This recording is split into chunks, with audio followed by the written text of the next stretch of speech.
Hey, Top Airlines Math Industry, and we are going to take a look at long division, but with rationals. So, when we think about, hey, Top Airlines Math Industry, and we are going to take a look at long division rationals. So in the past, we've been learning how to multiply and divide the rationals. But how do we use long division? Well, when you think about long division, it might bring back memories and nostalgia when you see these kind of problems. So to get us ready for the next content, what we're going to do is try to solve this problem and review how long division works. So there are 4 steps that we can use so we can take that number and get it to 0, but also find out what the numbers on the top are. So 120 divided by 5 is what? Question mark. Let's get started. The steps are, we first divide, then multiply, subtract, bring down, and repeat. So those are the 4 steps that we need to take in order to get our number to 0 and get our answer. So we're going to highlight the 5 we're going to highlight the 5 in blue because that is what we're trying to divide with.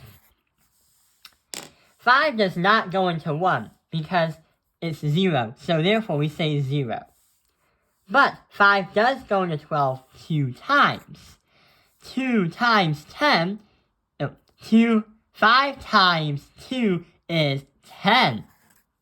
So that's our multiplying. 12 minus 10 is 2. Then we bring down and turn it into a 20 and repeat. 5 does not go into 2, but 5 does go into 20 4 times. 5 times 4 is 20. So we're going to put 20 right here. 20 minus 20 is 0, and that is going to bring everything to 0. So our final answer is 24. 120 divided by 5 equals 24. And that is how we remember how to do it in middle school. But the problem is, sometimes when we think about long division, they could take a lot longer. And yeah, I literally mean a lot longer. So this problem also has long division. But the first thing you might be saying is, wait, how am I supposed to have this divided by that? How am I supposed to do all those steps and get to my answer? And what is the answer supposed to look like? Don't panic. So when you're on your math test or when you're on your math assignment, it's going to show like this. But when you do long division, it's going to show like that. Another question you might be thinking is, why can't I use synthetic division? The problem is, usually synthetic division happens when you're doing the dividing by x minus 6. Or should I say, a number of 1. But the problem is, you have a coefficient of 2 in front of the x. So you can't do synthetic division. You would have to elongate it and do long division. So let's get started. You know how the steps was. We first divide, multiply, subtract, bring down, and repeat. We're going to highlight the 2x as the thing that we're trying to divide. But wait, whoa. Why are we not highlighting the 2x minus 1? Well, the problem is, if we were to do 2x minus 1, then the math wouldn't make sense and everything wouldn't line up. Because you can't say 6x to the power of 3 subtract by 9. You can't do that mentally, or if you try to do that on a calculator, it would be very, very confused because it doesn't know what you're trying to equal it to. And number 2, we have no clue what x is because we're not trying to solve the problem like the last one. We're just trying to find if this is a factor of that or not. The aim of the game is to bring all this stuff down to 0. just like we drained all that math down to 0 in the last problem. So, let's get started. So, here is what we are going to do. 2x. How many times does 2x go into 6x to the power of 3?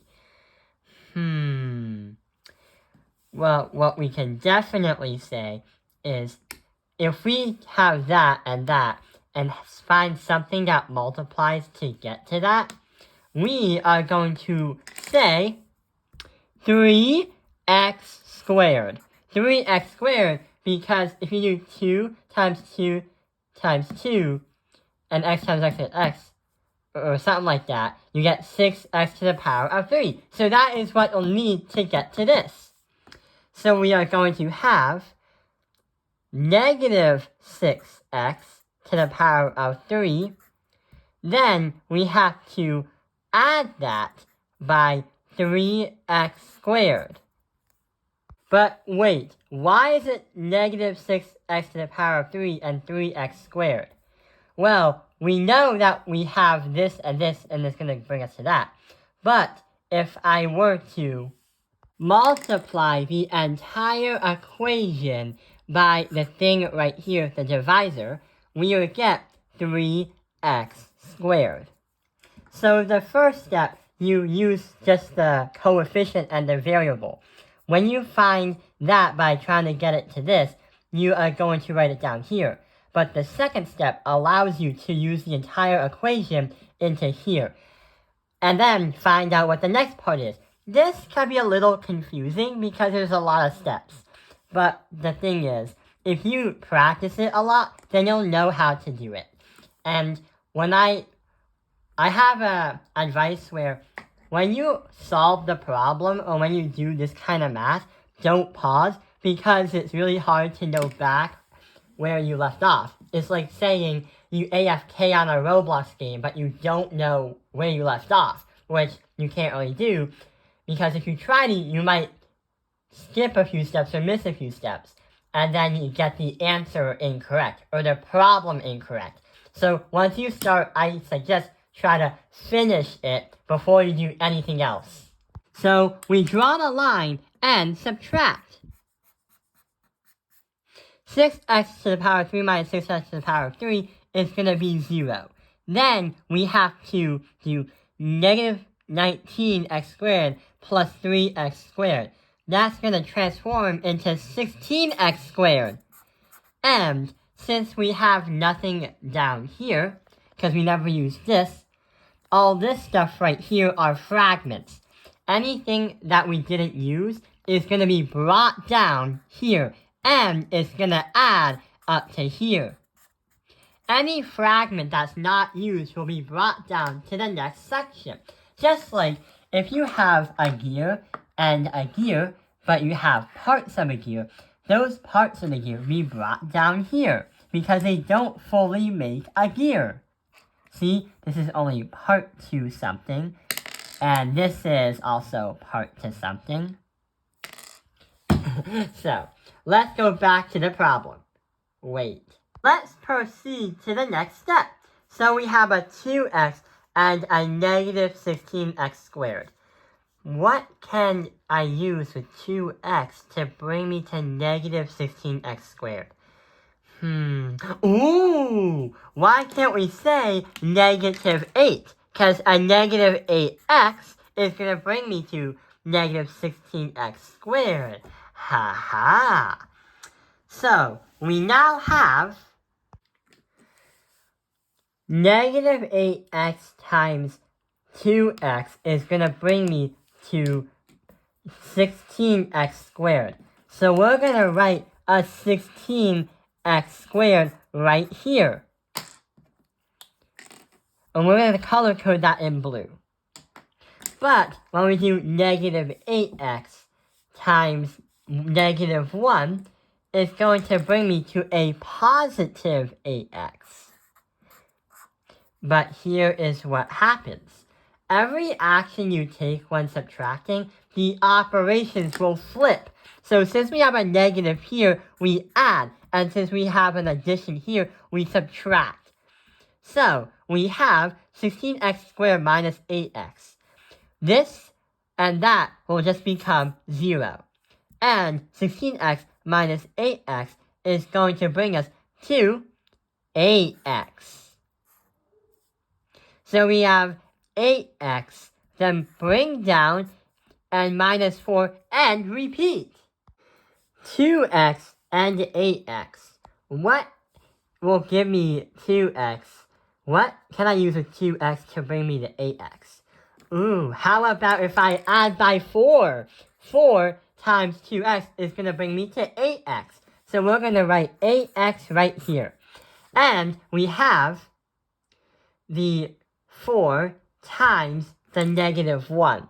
So the 4 times the negative 1 is going to be a negative 4. But remember what we said earlier, every time you use the subtraction symbol, and every time you make the action of subtracting, you are going to flip the signs to the opposite.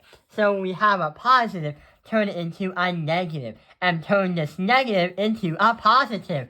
So 8x minus 8x is 0. And negative 4 plus 4 is 0. So here's what happens. We drained everything down to 0, meaning that this is a perfect factor of that. When you try to factor this out, or when you try to have this and that, not only can say that that's a perfect factor, but we can also say that the answer is, if we take a look at the problem, and guess what we made on the top, that is going to be our final answer. So we have 3x squared minus 8x plus 4. Yeah! And that is how we use long division with rationals. I hope this video has helped you understand long division with rationals. Thank you for watching Top Pin Airlines Math Industry. Like and subscribe!